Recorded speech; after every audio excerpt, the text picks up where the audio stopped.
Medication administration. Hello, everyone. My name is Joshua Goodman. I am a teacher here at Emmanuel College, and today I'm going to be going over medication administration, ways to protect your patients, ways to protect yourself, how we measure things, all kinds of exciting stuff. All that will be incredibly relevant to you, especially as you go through fundamentals, start doing clinical rotations, get into practice. Really, a huge component of nursing, something that we're going to talk about a lot over the next couple of years. This is going to serve primarily as a point of reference for you, just to kind of give you a primer on some of the major concepts associated with medication administration. The NCLEX loves this stuff. The Board of Nursing loves this stuff. Everything that we learn here is going to serve as a foundation for going forward. I'm going to give you a general, simple overview of kind of the importance of certain protocols and policies related to medication administration, some of the major concepts that will help you kind of format how you go about practicing these things. And then we're going to do a little bit of practice at the end, just to give you an idea of what the next couple of years of doing med math is going to look like. There is a mathematical component to this, so it is important that you start to develop a process now. That way you can get your free points when you take these tests that have math questions on them. My goal is to make sure that you never get a math question wrong. So we're going to start working on a process that's going to help us figure out the vast majority of medication math questions that we might see. So without further ado, we can start moving on. Topic number 1. Nursing role. So, as I'm sure you guys know, nursing is a small cog in a very large machine. In healthcare, we work as part of an interdisciplinary team. Everyone has a role in that team. While the nurse might be responsible for administering medication, they are not the only component of the medication administration process. We cannot just give medications when we feel like it. Every medication that we administer needs to be accompanied by an order. And that includes in emergency situations. There are some kind of situations and policies that might impact that statement. However, for all intents and purposes of this little module, I want you to keep in mind that you cannot administer anything without an order. However, that being said, once you administer a medication, you are responsible for it. You cannot really delegate medications to other people. Even if someone does administer a medication to your patient, if it's your patient and your medication, your documentation, that is your responsibility. So for all intents and purposes here, you are responsible for administering medications as the nurse. That not only means giving the medication to the patient, also means understanding, documenting, providing education. Every component of the nursing process associated with medication administration is the nurse's responsibility. And it's all part of a collaborative effort. We work with our doctors, we work with our teams to make sure that the medications that we're giving are accurate, that they're appropriate for the patient, and that as we go through and make sure that our documentation is correct, that we have every component that we need. Specialized knowledge. You should not administer anything that you don't know what it does or how it works. You have every right to, if you don't know what something is, to go ahead and look it up. If you walk into a patient room and you're administering them a medication and they ask you, what does this medication do? It is your responsibility to have that information before you walk in. So when you're in clinical, when you're in practice, if you're unsure what something is or how it works, go ahead and do a little bit of research just to make sure that you understand it. That way you can protect yourself, protect your patient, answer questions, really anything associated with the medication you want to be on top of before you go ahead and initiate that process. Another major point, the NCLEX will only test you on generic names for medications. So if you're used to thinking about Tylenol and Motrin and Aleve and all that stuff, it's time to start really thinking about the generic names of those medications. You're never going to see a trade name on the NCLEX. However, when you're in practice, when you're in clinical, you may be aware of someone using a trade name for a medication. So it's important that you really know the ins and outs of your medications. That way you have the knowledge and you can work in both ways. As it notes in the slide, generic names are always non-capitalized. Trade names are always capitalized. They are proper nouns. So just something to keep in mind as you move forward. Medication orders. And this is also going to be kind of part of your checks as a nurse and part of the rights of medication administration, which we'll get into a little bit later. But obviously, getting started with a medication order, when you receive an order from the provider, whether it be in the computer system, whether it be a verbal order, telephone order, however you're receiving an order, you always want to make sure that the details provided are as included. Number one, patient name. Does your patient's name matter? Yes, it does. We want to make sure we are giving the medication to the correct person. Date and time. When are we giving that medication? If medication is being given during the day, that's one thing. If it's a sleep medication and it's being given at night, that's another thing. If your patient is being administered a sleep medication during the day, is that something to be questioned? Potentially. Date and time, always make sure the order contains it. Name of the drug to be administered. Obviously, we want to make sure that when an order is given, we know what we are giving. So if there is no drug name in the order, then what are we administering? The answer is nothing. And you should go ahead and give your provider a call and figure out what that drug is going to be. Dosage, obviously, how much we're giving, route of administration, how we're giving it. If we're going to be injecting a patient or giving it via oral medication, all of those options are different. We want to make sure that we have the correct route of administration. Time and frequency, how often we're going to be giving this medication. Is it a one-time order? Is this going to be something they receive every day, multiple times a day? What time are they going to get it? All of these things are critically important. And then finally, signature of the person ordering. You want to make sure that documentation is complete. If the medication is not signed, then it's not an official order. You cannot just administer anything just because it's documented. It has to have a signature on it by the provider that is ordering that medication, or really any order for that matter.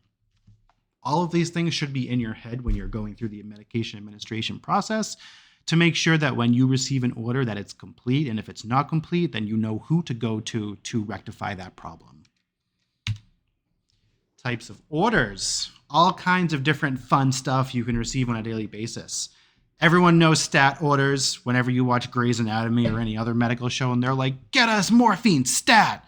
That means administer immediately. You might see that for a medical emergency. You might see that for a behavioral health emergency, for a restraint situation, cardiac arrest. Anything that requires immediate intervention, you will hear it ordered as stat. That means to be administered immediately. We have single dose medications. That's like patient comes in, they're dehydrated, they're getting a one-time bag of fluids. You might see a single dose.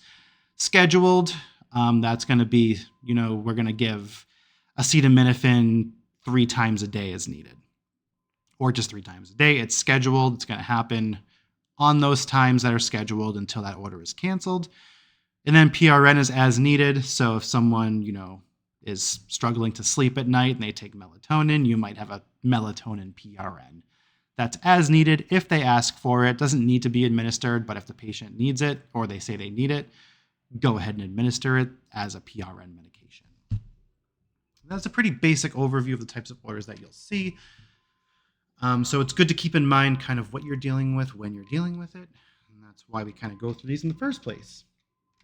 And if you hear a truck backing up, that's because they're currently plowing outside of my window where I'm recording, as is typical. Anyway, examples of orders. Very fun stuff. You can see in the order, we have Sue Jones. That's the patient name. We have the date of birth, which it doesn't exactly say that is the date of birth. It just gives a date. Allergy to Motrin. They have an allergy. Very important to know. If your patient has an allergy and they receive an order for a medication they are allergic to, is that something you should question? The answer is yes. Question everything. That's how you protect your patients. That's how you protect yourself. And then we go ahead and we have the time of order. We have the drug itself, naproxen, which is, because it's capitalized, a trade name. 750 milligrams, that's the dose. PO, that is orally, that is your route. Every 6 hours, that is your schedule. PRN, that is as needed. Then we have our signature, Mark Alabel, MD. Is this a complete order? It Does it click all the needs? If not, go ahead and call Dr. Alabel back. If not, you can move forward and administer as scheduled.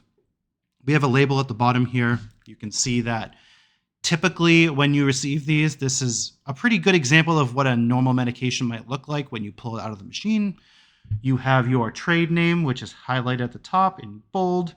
That's naproxen. Underneath, you'll see your generic name, naproxen tablets. That is the name and the type of medication you're administering. Those are generic. You will often see it labeled this way, naproxen, with the generic name under it.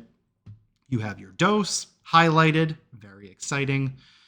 And then you have the amount that's in the container. You have some instructions on the side, expiration date and lot number. Does expiration date matter? Should you administer expired medications? Do you think this is something that you should consider? The answer to all of those things is yes.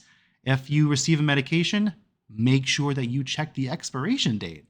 If you administer a medication that is expired, it may not work. It may work differently. It may cause other issues. Do not administer expired medications. Check your expiration date. Critically important. Moving on. Another example, very similar. Augmentin, 250 milligrams PO, Q8 hours. That's going to be given every 8 hours, obviously, by mouth. They have an allergy to Motrin, Augmentin, which I personally am allergic to. Very exciting. But what is different about this medication? The answer is that it's liquid.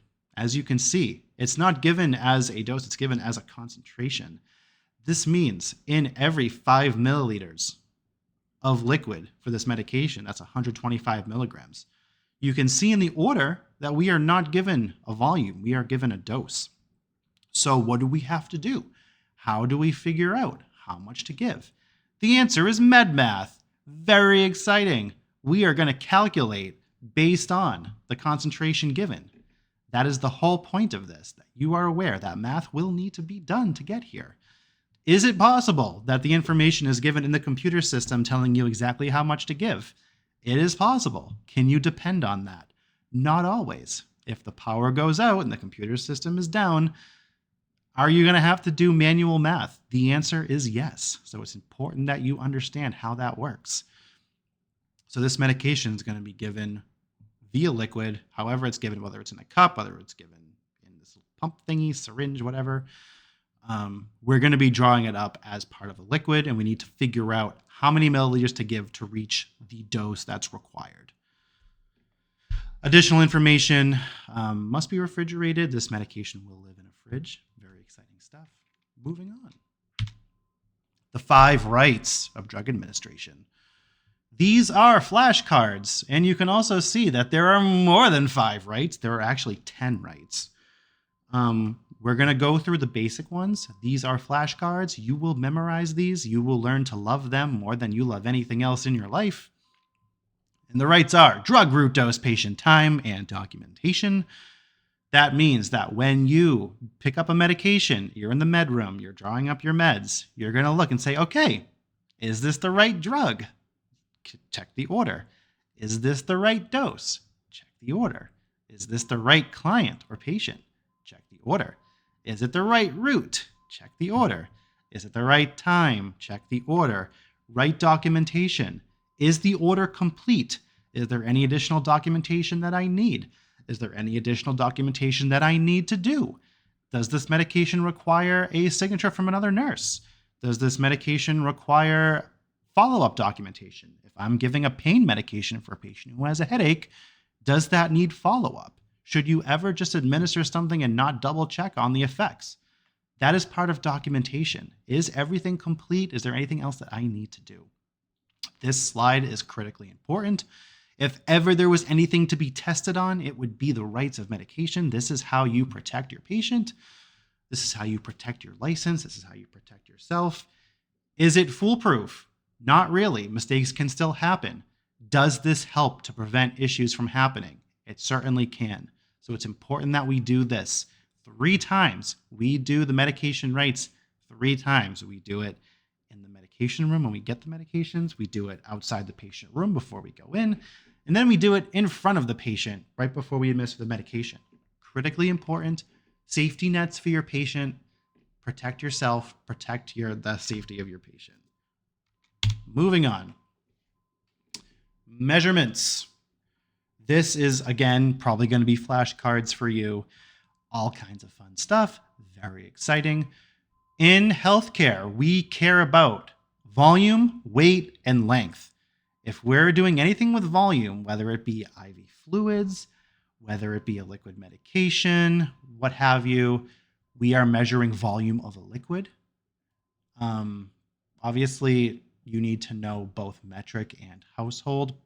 Metric primarily in the hospital setting, but if your patient's coming in, they're saying, I'm taking 2 tablespoons of liquid Motrin every day, it's important that you're able to calculate that and transition it to metric. Weight, obviously the weight of the patient, very important.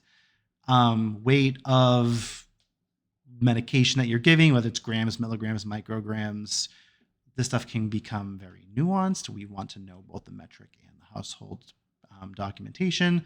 So pounds to kilograms, pounds to ounces, we want to be able to convert pretty comfortably. And then length, things we care about for length. If we're measuring a newborn baby, how long are they? If you're measuring a wound, how wide or long is the wound? Meters, centimeters for metric, feet and inches. All this stuff is very important. This is stuff that you should memorize. At least the basics. We can go through converting metric, whether it be like liters to milliliters or milliliters to liters, kilograms to grams, and then also converting between metric and household. So if you're providing medication education to a client and they are currently getting 10 milliliters of medication at home or in the hospital, and they're going to be using teaspoons, being able to convert comfortably and say, okay, you're going to take 2 teaspoons, is something that can make the education more effective for your patient. So as we go through, we're going to start getting comfortable with these conversions, and really converting is going to be the basis of most of our med math. So it is something that we're going to go through in great detail. Obviously, we're going to be converting within systems, between systems, and other systems of measurement, whether that be units or what have you. Certain medications are given based on concentrations in units, not necessarily in milliliters or kiloliters or whatever. Those medications might be something like insulin, which is administered in units, penicillin, heparin, things that have special cases where they're not necessarily used in specific units of measurement. They're just going to be used in units. So we'll go through the process of figuring out how that works and really cementing a process that works for everything. I am very much a process person. I think if you have a formula in place for how you handle these kinds of questions, you'll never steer yourself wrong. There are, of course, shortcuts for all of this stuff, and that's something that I can talk about. However, I will also be providing you with a template to follow so that you have a process in your head that you can always fall back on if the shortcut doesn't work. Converting between the metric system. So just as a general point of kind of context, metric is based on orders of 10. That means as you move up and down the scale, you're going up by orders of 10, which is the same thing as moving a decimal place over to the right or to the left. Going from kilograms to grams, there are 1,000 grams in a kilogram, so you would divide by 1,000. Going from milligrams to micrograms, the same thing. We're gonna go by 1,000 again, and you can do the trick where you move the decimal spot 3 points to the left or to the right based on what you're trying to figure out. When you do these, always ask yourself, does it make sense?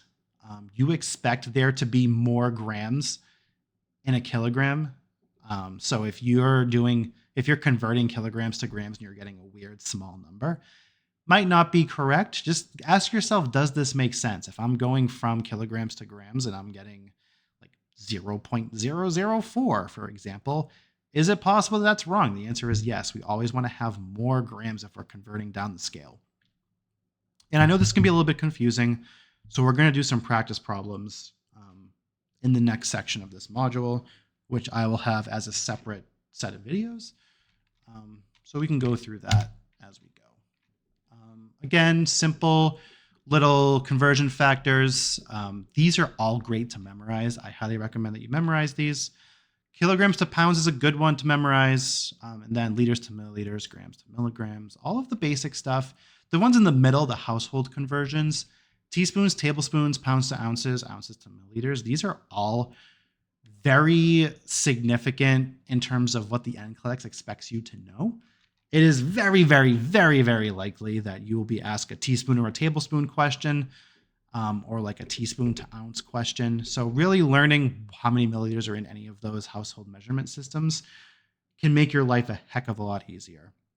So again, if there's ever a slide to kind of circle and highlight, it would be this one. Get these down in your head. Brute force memorization is the way to go for these. It's just important that you know these ones. Practice we're going to do separately so I can work through the problems with you. And same thing for these ones. These are all just kind of going through. DA, dimensional analysis, basically a streamlined process for how we go about converting things. I'm going to go through this in another video so that we can figure out kind of how it works step by step, which will be helpful. And we'll do a little bit more practice as well. Abbreviations. So every order that you will see will likely feature some form of abbreviation. These are also very good to memorize. You'll get used to seeing them as you go. Most of the abbreviations are based on Latin translations. So like BID, TID, QID, PRN, all of those are based on the original Latin translation for what they mean. So like before meals, after meals, once a day, twice a day, 3 times a day, 4 times. You get the point. It's important to know that there are some of these that are not allowed by the Joint Commission. So basically they go through and say if these are problematic in that they might look like something else or they might lead to confusion, then they are not allowed. If you are receiving an order from a provider and it includes an abbreviation that is part of that list of abbreviations that are not appropriate, it's important that you get that order fixed by the provider, and that you don't use these yourself. So if you're writing a narrative note, for example, on an occurrence, make sure that you are using abbreviations that are accurate and that are allowed to be used. Again, flashcards for these. I highly recommend memorizing them. As you kind of get into clinical and start seeing them routinely, you'll get an idea of kind of what they are, and they'll be more comfortable for you. If you haven't used these before, it's good to start hammering them into your head now. That way, when you start seeing them, you're a little bit more comfortable with them. But you will see these very, very often. Here we have a nice little list of things that you cannot use. Obviously, we want to make sure that if these do exist, that we maintain that they need to be updated. So if you see these being used, like I said, if you get an order and one of these are being used in the order, go ahead and have that order corrected. That helps protect you, helps protect the provider, helps protect the patient. And obviously the reason why they are not allowed is because they can be mistaken for other things. For example, QD, once daily, can be mistaken for QOD, which means something else. Trailing zeros, if you just write 5.0, obviously we want to have a 0 there. If we don't, then the decimal might be missed. Obviously, seeing a point, it might be difficult if you're not expecting it. In micrograms, in chemistry or physics, they will use the mu symbol, which looks exactly like an M in a lot of cases. Obviously, using that via handwriting might lead to other issues. So you get the idea. Don't use them, memorize them, know what they are so that you can protect yourself. And also, when in doubt, go ahead and just write the whole thing out. If you're not sure, no one's going to say anything against you if you just write out the whole thing. So yeah, I believe that's it. We're going to move on to do some practice, and then we will call it a day once I figure out how to pause this thing.